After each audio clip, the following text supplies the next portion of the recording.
மாண்புமிகு பேரவைத் தலைவர் அவர்களே, விவசாயிகள் நெல் மற்றும் கரும்புகளை பயிரிடவும், அறுவடை செய்திடவும், விற்பனை செய்திடவும் தங்களது உடல், பொருள், ஆவி அனைத்தையும் செலவிட்டு மேற்கொள்கின்றனர்.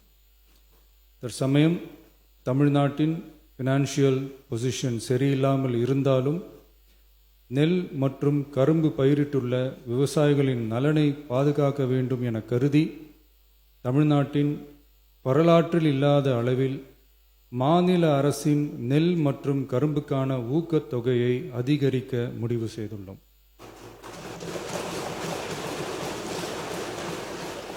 நெல் கொள்முதல் பருவம் வரும் செப்டம்பர் 1ஆம் தேதி தொடங்க இருப்பதால் குறைந்தபட்ச ஆதரவு விலையுடன் மாநில அரசின் ஊக்கத்தொகையாக சன்னரக நெல்லுக்கு குவிண்டால் ஒன்றுக்கு ரூபாய் 289 மற்றும் பொது ரக நெல் ஒன்றுக்கு ரூபாய் 159 என உயர்த்தி சன்னரக நெல் ரூபாய் 2750 பொது ரக நெல் ரூபாய் 2600 என வழங்கப்படும்.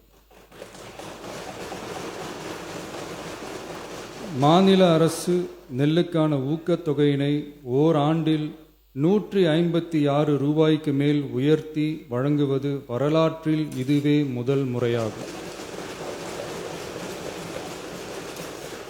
அதேபோல 2025-26 கரும்பு அரவை பருவத்தில் சர்க்கரை ஆலைகளில் பதிவு செய்து கரும்பு வழங்கும் விவசாயிகளுக்கு ஒன்றிய அரசு மெட்ரிக் டன் ஒன்றுக்கு ரூபாய் 3290.50 நிர்ணயம் செய்துள்ளது.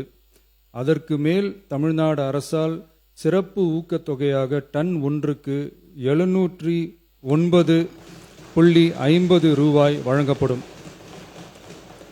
இதன் மூலம் விவசாயிகளுக்கு டன் ஒன்றுக்கு 4000 ரூபாய் கரும்பு விலையாக கிடைக்கப்பெறும். கடந்த 5 ஆண்டுகளில் கரும்பிற்கான சிறப்பு ஊக்கத்தொகை 156 ரூபாய் மட்டுமே உயர்த்தி வழங்கப்பட்ட நிலையில் தற்போது முதல் ஆண்டிலேயே 360.50 ரூபாய் உயர்த்தப்பட்டுள்ளது என்பதையும் இம்மாமன்றத்தில் குறிப்பிட விரும்புகிறேன்.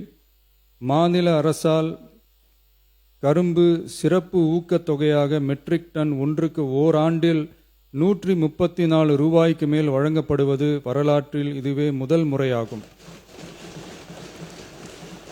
நமது அரசு எப்போதும் விவசாயிகளை ஒருபோதும் விட்டுவிடாமல் அவர்களோடு தோளோடு தோள் கொடுத்து விவசாயம் சிறக்கவும் ஊரக வாழ்வாதாரம் சிறக்கவும் என்றும் உறுதுணையாக இருக்கும்.